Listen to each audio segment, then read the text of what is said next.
बोले कृष्णचंद्र भगवान की।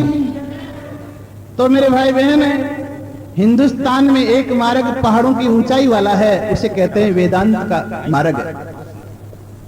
और एक मार्ग है बहुत गहन और गंभीर है, समुद्र की गहराई से भी अनंत जो नीचे गहरा मार्ग है, उसको कहते हैं भक्ति मार्ग। जो जिसके रास आए जीवन में उसी पथ को पकड़ करके मनुष्य को यात्रा गोविंद की तरफ बढ़ा लेनी चाहिए। बस यही जीवन का सार है। प्रेम जो है ये वृंदावन की अंतिम धरोहर है, जिस प्रेम को पाने के लिए लाखों लाखों वर्षों की अमलात्मय साधना करके थक गई थी, और उसी को गोविंद ने आमंत्रित किया, आओ वृंदावन आओ, प्रेम देखना है। तो ये वहां की गोपियां साधारण कन्याएं नहीं थी, ये ऐसे अमलात्मा ऋषि थे जिनके करोड़ों करोड़ों जन्म पीछे बीत चुके थे। गोविंद ने अपने वीआईपी कोटे को नीचे उतारा था, दुनिया को दिखाने के लिए कि प्रेम कैसा होना चाहिए, प्रेमी कैसा होना चाहिए। प्रेम दोनों ओर से पलता है मेरे भाई बहन, याद रखना। जो प्रेम करता है वो भी रोता है, और जिससे प्रेम होता है वो भी रोता है। यहां कभी सूखा पड़ता ही नहीं है। ये हृदय तो 24 घंटे देखो गीला का गीला ही दिखता है, दामन सदा भीगा लगता है। प्रेमी का जीवन बहुत अलोल जीवन होता है। मैंने तो अपने जीवन में एक प्रेमी देखा मेरे भाई बहन। आज के 12 साल पहले कुंभ में जब मैं गया था, उज्जैन के कुंभ में, वही कुंभ वापस आया है अब। बस मेरे जीवन का एकमात्र प्रेमी का दर्शन मैंने जिंदगी में पहली बार किया है, जो भगवान के लिए रोता था। अरे वृद्ध पुरुष थे, बहुत बड़े, कपड़े फटे थे उनके, पर कृष्ण का नाम लेते और फूट फूट के रोते। कोई उनको ध्यान ही नहीं था कि कोई मुझे देखता है, क्या करता है। झाड़ी में गिर गए और रोते रहे बार बार, हे राधे मुझे गोविंद से मिला दे, यूं कह करके रोते जोर से। देखने वाले का हृदय फट जाता मेरे भाई बहन। भगवान की कृपा से प्रेम तो हृदय में पैदा नहीं हुआ, लेकिन प्रेमी को देखा मैंने जरूर है। अलोल रोता था, उसकी आंखों भीजी की भीजी रहती थी। अरे प्रेमी के लिए सावन महीना ही रहता है, जेठ महीना आता ही नहीं है। और जिसके जीवन में जेठ अषाढ़ आते हैं वो प्रेमी नहीं है। इस कथा की धरातल पे भी एक प्रेमी ऐसे दिखते हैं मुझे, जिनकी आंखें भीगी रहती है, नाम तो मैं नहीं जानता, भीगी रहती है।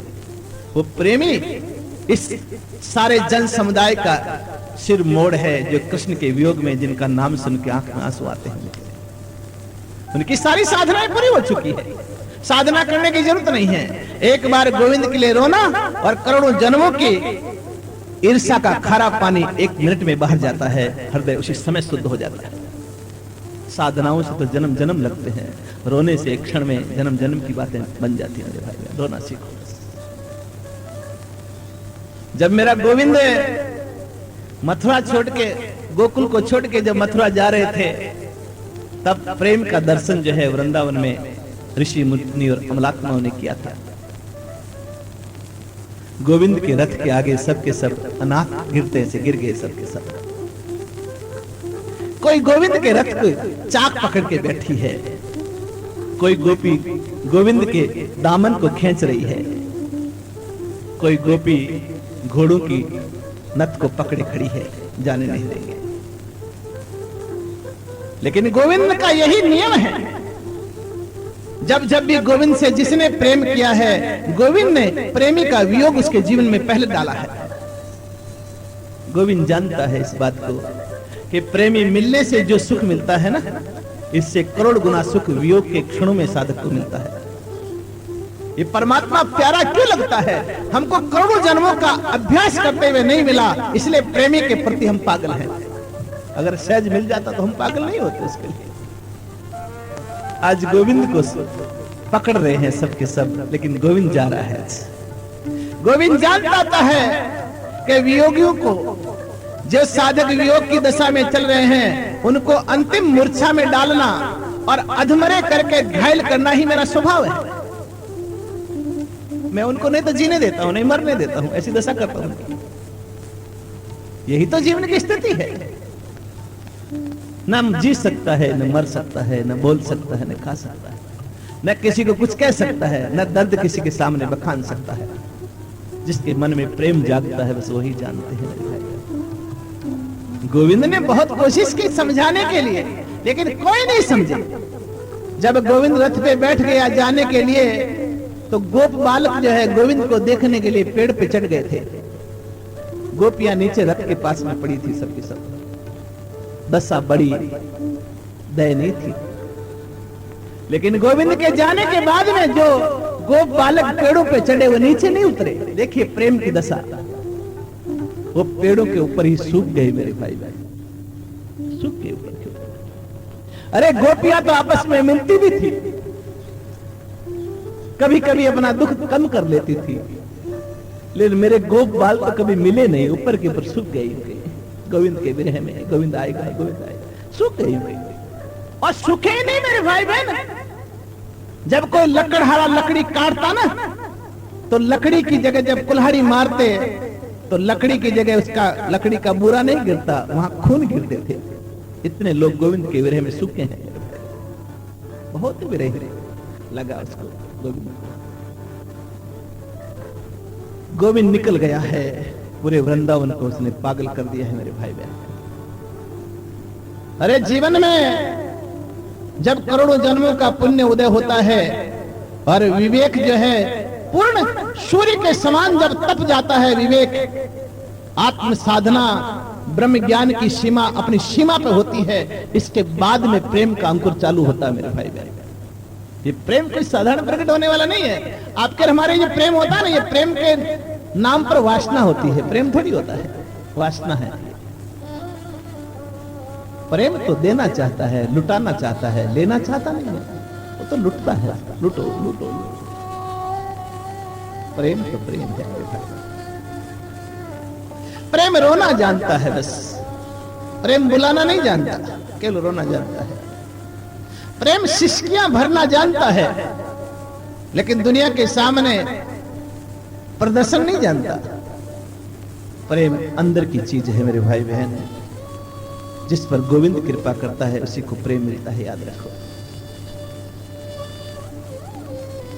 स्वामी राम तीर्थ जी महाराज कृष्ण के अनन्य भक्त थे, और कहते हैं स्वामी राम तीर्थ जी महाराज जब बादलों को, आसमान को नीला देखते तो पागल हो जाते थे। मेरा श्याम ऐसा है, मेरा श्याम ऐसा है, पागल हो जाते थे। अरे कई बार तो सांप निकलता, काला सांप निकला और निकलते सांप को पकड़ लिया, मेरा काला कृष्ण आ गया, कृष्ण आ गया, यूं पकड़ लेते थे। चैतन्य का प्रेम देखो मेरे भाई बहन। समुद्र के किनारे चैतन्य घूमते थे, चैतन्य समुद्र का गहरापना और समुद्र की नीलापना देख करके चैतन्य पागल हो जाते थे। प्रेमी तो ये लोग थे मेरे भाई, हम क्या खाक प्रेमी हैं जो कृष्ण का रंग देख नहीं सकते थे, रंग से रंग मिला और पागल हो जाते थे। ऐसी दशा इन प्रेमियों की थी मेरे भाई। अरे चैतन्य महाप्रभु को तो शिष्य को संभालना पड़ता था। हमारे सदगुरु को संभालो नहीं तो ये फरिश्ता चला जाएगा दुनिया छोड़ करके, संभालो इसको, संभालो। ये कब उठेगा रात्रि के समय में, कब इसके विरह की आग लगेगी कोई पता नहीं है, संभालो इस सदगुरु को। और शिष्य लोग चैतन्य को संभालते थे मेरे भाई बहन। शिष्यों को अचानक नींद आ गई। आज समुद्र के किनारे चैतन्य महाप्रभु गए और कृष्ण का श्याम रंग याद आया। समुद्र की श्यामता देख करके समुद्र में कूद गए। उसी क्षण कूदे नहीं, ध्यान नहीं रहा, चल गिर पड़े। जब शिष्यों को पता लगा कि हमारा ठाकुर कहां चला गया है, देखते गए समुद्र के किनारे लाश पड़ी है चैतन्य की। बहुत रोए शिष्य। जो परमात्मा से मिलाने वाला, दुनिया में सब बिछड़ो मेरे भाई बहन है, पर भगवान मिलाने वाला साधु और सदगुरु कभी नहीं बिछड़ना चाहिए, याद रखो बस। प्रेमी के जीवन की यही धरोहर है। हम सबका बिछुड़ना सहन कर सकते हैं, जन्म देने वाली मां का बिछुड़ना सहन हो सकता है, लेकिन हरि मिलाने वाले संत को हम बिछुड़ा नहीं देख सकते, नहीं देख सकते। यह है प्रेमी की धरोहर। अरे साधु को देखने के बाद में मन गद, जाने की सुन लेना, 1 महीने पहले रोने की धारा चल जानी चाहिए साधक के जीवन में मेरे भाई। बस उसी के हृदय में प्रेम विराजता है। चैतन्य महाप्रभु की लाश को समुद्र के किनारे पड़ी देखी है, शिष्य बहुत रोए, चले गए। अब हम किसको कहेंगे कि परमात्मा को पाने के लिए कैसा होता है? हमारे सदगुरु ने कभी उपदेश नहीं दिया। हमारे सदगुरु का आचरण देख करके हम पहुंच जाते थे। प्रेम की बोली बोलने वाला निम्न होता है, प्रेम में जीने वाला कोई और होता है। लाश को उठाया है, किनारे पर लाए, लेकिन किसी ने कहा कि चैतन्य महाप्रभु की लाश छूट चुकी है, शरीर छूट चुका है। तब शिष्यों ने कहा नहीं नहीं, मरना तो संसारी जीवों का होता है, प्रेमी कभी मरता नहीं है, और जो मर जाए वो प्रेमी कैसा? प्रेमी अधमरा रहता है।